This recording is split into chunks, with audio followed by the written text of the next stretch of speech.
primarily sets up the Rainer, I don't want to live again, but we already know that, right? So I'm just kind of waiting for Eren to be like, hey, can you please just kill me, Eren? I don't want to be a Titan anyway. That's kind of what you wait for, right? He just sits there being like, okay, Eren, okay, please eat me now. Like, I surrender, man, I surrender. That's kind of what the episode is half about, I feel. The Rainer is like, yeah, come on, man. Sad Rainer. I mean, it's definitely that meme, right? That who goes hand in hand together is like armor Titan taking damage and almost dying, but not really dying, right? And almost just being on the border of dying and suffering. Yeah, Rainer and PTSD and suffering. That's like half the anime now. So it's an interesting thing, right? I think it's you kind of you kind of see it how Rainer could, of course, fight Eren. He could, instead of being like Eren, he could be like Eren and punch him or fight him or try to, I don't know, go and get help, right? Get all the Titans. He could get the army. But instead he's like, oh, Eren is here. Please just kill me. Instead he just surrenders, right, immediately. So I think it's fitting that Eren, of course, talks down, guilt trips Rainer, and Rainer's just like, you're right, I'm a bad guy, please just do it. Like, instead of just trying to get help, whatever, he's like, oh, you're right. So he's not a very loyal Marley soldier, right? It's like, whatever, and just kill them. It's kind of like that, and that has of course been built up. We saw the rifle scene earlier, right? This one with Rainer. But of course, I also have poor Falco. I really feel sorry for Falco, right? Because Falco, as I said during the reaction part, I mean, Falco is clearly, Gabby is the sociopathic mass murderer character. It's like, kill them all, then. Gabby is that character, right? She runs around and just wants to kill everyone to get, I don't know, good ratio for blood or something. Yeah, she's crazy. But Falco is, of course, the guy that's like, well, he clearly loves her, but he's a nice boy, right? That is all sympathetic and empathy, and he's like trying to help people, and he's just trying to help Mr. Kruger, right? Because he was an injured war veteran, and he was helping him with the leather, and he's being a nice guy, talking to him and trying to help the other veterans with their life, right? So he's like the nicest boy. Falco is this nice, very wholesome kid, right? And then Eren is like, just completely used him. It's like, oh yeah, you were perfect for me, boy. You send me all these letters to my nakamas, to Armin and Mikasa and Yin, and episode 1 and so on. They were picking up your letters, and thanks to Falco, you could communicate with the other characters, right? We have barely seen them yet, but you know what I mean. The other characters appeared in the other seasons, right? Yeah, except the Yin, because he actually did appear. That's, I would say, all too thanks to Falco. Obviously, Eren could still deliver the letters anyway, but Falco clearly helped him, and it was more effective thanks to Falco. And also, of course, thanks to Falco, he could, he could easier pretend to be a veteran, right? A war veteran, yeah. If Falco wouldn't help him, he might have maybe had to, use a wheelchair to get over there, or that whole thing, right? So it's pretty clear that Falco helped out with the Marley, alien invasion to Marley. What do you call it? Marley invasion. The attack from the Paris people. Whatever, I digress. But clearly, poor Falco was just used by Eren completely. And he's the nicest character, right, to have. The nicest boy to have there. So that's pretty mean, man. Pretty mean. Otherwise, Tybur sets us up right. And I liked his performance. I definitely liked his performance. They had some really interesting parts. Talking mainly just from like a dramatic standpoint. I kind of liked when they had... I think my favorite scene was the one where they kind of linked hands, or I guess they kind of arm linked more, and that was like they created the walls by standing up. So I can find the scene here. It is here. This is my favorite scene, definitely, from this standpoint of like a visualization, right? So I like the kind of scene here. They kind of use link up arms. They kind of do hand in hand. So this episode was pretty cool there because they kind of did that stuff right. How they created the wall, and he was like they fought this thing and they were eating that tough and so on.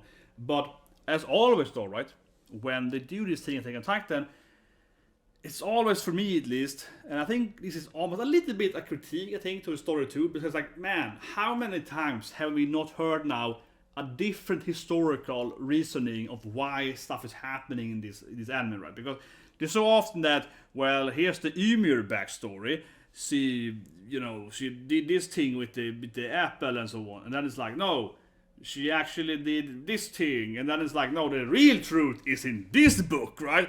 And then this guy appears and like, actually, this is the real truth of the Tybur guy and the hero over there, and this is the actual truth. So it's like every goddamn character seems to have their own historical facts, So it's always, to me at least, that it's clear that yes, he did create the walls, and so some parts what he's saying here has to be true, because we know that they had a wall, and we know they had the wall and the pacifist thing and so on. So we know there has to be some truth to it, but it's also like, but the agenda and his goal and meals and all that stuff, it's kind of like that can't be true, or is it true maybe, right? So I think that's always a problem with his anime. And I don't mean negatively, but the problem as a viewer being like, well, you say that. I guess you'd call it something like what's it called? God, the words slip by me now. My God, my brain freeze. Unreliable narrator. That's what it's called. Unreliable narrator, right?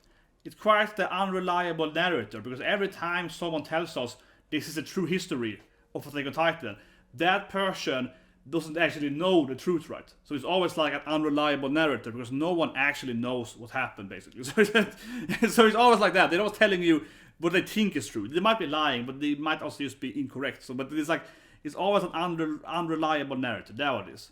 Anyway, I think this is very interesting to point out here.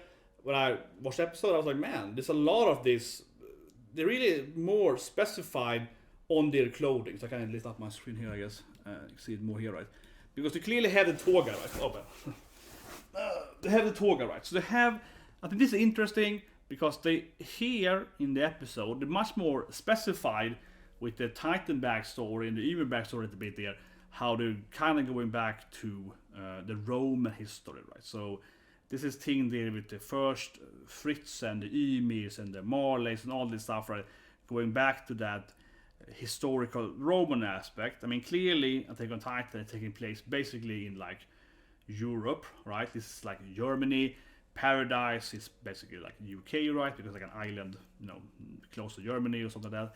And of course, they had some kind of Roman Empire, right? Or potentially Greek, but this much, trust me, they're much more Roman. They're much more Roman. They are militaristic and so on, right? So it's much more Roman. And this episode here, I think, really specified, this is the first time, correct me if I'm wrong, but this is the first time in the anime where they start going into this actual like Roman history of Attack on Titan, and like this, basically Romans, right? Basically Roman history, given the clothing and the weaponry and so on. So that's gonna be a thing too, right? For the true history of the world. So it's interesting to hear for me at least. So you can imagine, right? They had the Romans again. This in Europe, and this, Italy today is pretty close to Germany, and of course Roman Empire was quite vast, right? So they had, of course, part of Germany and so on. So it's kind of coming. There's some connection hints, right? How the historical countries work together there. That being said, though, maybe in that very, very spoilery ending where they like show the whole war. I mean, you know the ending, right? Where they just, oh, hey, look, here's the fighting, a lot of historical Attack on Titan aspects, right? That ending might have had Romans thinking about. I don't think it had. Quick me if I'm wrong, but I don't think that ending actually had any Roman soldiers in that ending and so on. But it definitely, it actually happened, that's kind of started. But anyway, so that's interesting, and also, of course, later they have the whole, and also, of course, Germany, again, right, Scandinavia, the Romans, and the Romans, fought a bit with the Germans, and going up Scandinavia, coming into the North mythology and so on. So that's all the hints, right, to the true history of the Titan. Definitely. What more happened in the episode? Review part. I think that's interesting. I think that Roman part is very interesting. Personally, I'm a history buff, right? But I think it's very interesting for the true nature of the the true nature of the Titan and the origin story and so on. Here it is, because it's definitely similar to the ending, right? When you kind of show war and so on, like this thing here I'm talking about, kind of when they're fighting and they have like a Roman. It's like basically this is kind of a reference to the Romans fighting the Germans, right? When they had the actual what's his name again?